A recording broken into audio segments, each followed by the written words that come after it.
مولانا صاحب اور آپ کب ایک کنٹینر پر نظر آ رہے ہیں؟ دیکھیے جی، ہماری الائنسز جو تحریک تحفظ آئین پاکستان ہے ان کی بات چیت چل رہی ہے مولانا فضل الرحمان صاحب کے ساتھ. ان کی اپنی ایک جدوجہد چل رہی ہے اس وقت، ہماری اپنی ہے اور باقی پارٹیوں کی بھی ہے. اور میرا خیال ہے سارے لوگوں کا مقصد ایک ہی ہے کہ آئین اور قانون کی بالادستی ہونی چاہیے پاکستان میں. یہ حکومت مدت اپنی مکمل کرتے ہوئے دیکھ رہے ہیں آپ؟ نہیں، کہاں پوری کرے گی حکومت اپنی مدت، یہ تو ختم ہونے جا رہی ہے. کل فواد چودھری صاحب نے کہا کہ صرف 2 دن آپ لوگوں نے یہاں پر آنا ہے، دھرنا دینا ہے، احتجاج کرنا ہے. ان کا اشارہ آپ پی ٹی آئی اور مولانا کی جانب تھا. 2 دن بعد حکومت کا دھڑن تختہ ہو جائے گا. دیکھیے، دھرنا یا آپ کا مظاہرہ، میں پھر وہ ریپیٹ کرتا ہوں، وہ ٹریگر وزیر اعظم عمران خان صاحب نے دبانا ہے یا پھر ہمارے الائنس کے ممبران ہیں ساروں نے، انہوں نے کرنا ہے. بار بار کہہ رہی ہے کہ پی ٹی آئی آئے، ہم سے مذاکرات کرے، بات کرے، ٹیبل ٹاک کرے. کیوں بات نہیں کر رہے آپ لوگ؟ کیسز وہ دڑا دڑ بناتے جا رہے ہیں. تحریک انصاف کا آفس ابھی جو یہاں پہ بائیو میٹرکس میں نے کی ہے اسلام آباد ہائی کورٹ میں، وہ بائیو میٹرکس میں نے کیے ہیں ڈی سیل کرنے کے لیے اپنا سینٹرل آفس پاکستان تحریک انصاف کا.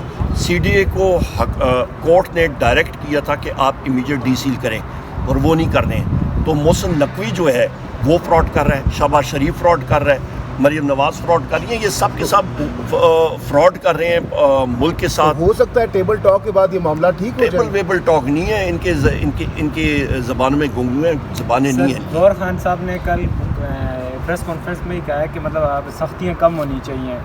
تو وہ شکوہ یہ کر رہے تھے کہ بھائی ہم پہ سختیاں زیادہ ہو رہی ہیں، کافی ٹائم ہو گیا، تو سختیاں کم ہونی چاہیے. کیا کہیں گے آپ؟ ہم لوگ اپنی جگہ پہ کھڑے ہیں اور میرے قائد نے، وزیر اعظم عمران خان صاحب نے، جب میں ملا ہوں، میری 3 یا 4 ملاقاتیں ہوئی ہیں، ان میں سے 2 بار اور 2 یا 3 بار انہوں نے واضح طور پہ مجھے انسٹرکشنز دی ہیں.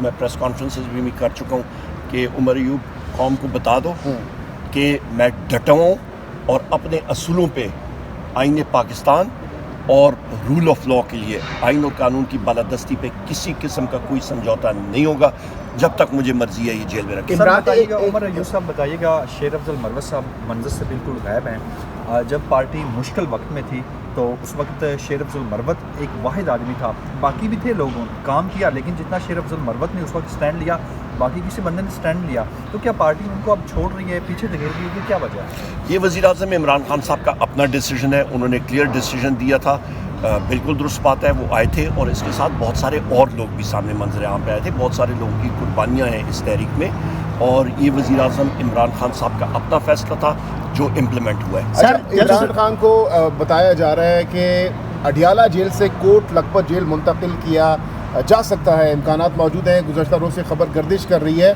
تو کیا اس پر آپ لوگوں کا ٹیک ہے اگر منتقلی ہوتی ہے کوٹ لکھپت جیل؟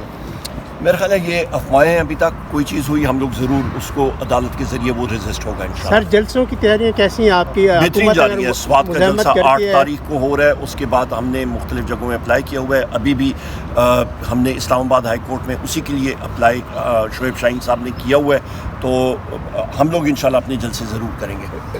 لیکن عمر ایوب صاحب، ایک جانب آپ اسلام آباد میں جلسہ کرنا چاہ رہے تھے، روات میں آپ کو جگہ دی گئی، بجائے اس کے کہ اسلام آباد میں کرتے یا پنجاب میں کرتے، آپ لوگ سوات چلے گئے جہاں پر آپ کی اپنی ہی حکومت ہے. وہاں پر کس کے خلاف احتجاج ہو؟ دیکھیں، ہم نے جلسہ آپ جب کرتے ہیں، آپ کا ساؤنڈ سسٹم ہوتا ہے، باقی چیزیں ہوتی ہیں.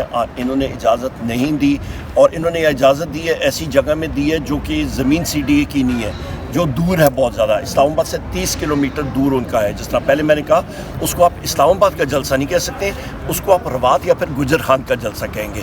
تو مطلب ہم نے اسلام آباد کا کہا تھا، بات ہوئی ہے. میں پھر ریپیٹ کروں گا، سوال آپ کریں گندم اور آپ کو جواب ملے باجرہ، تو یہ تو بات نہ بنی نا.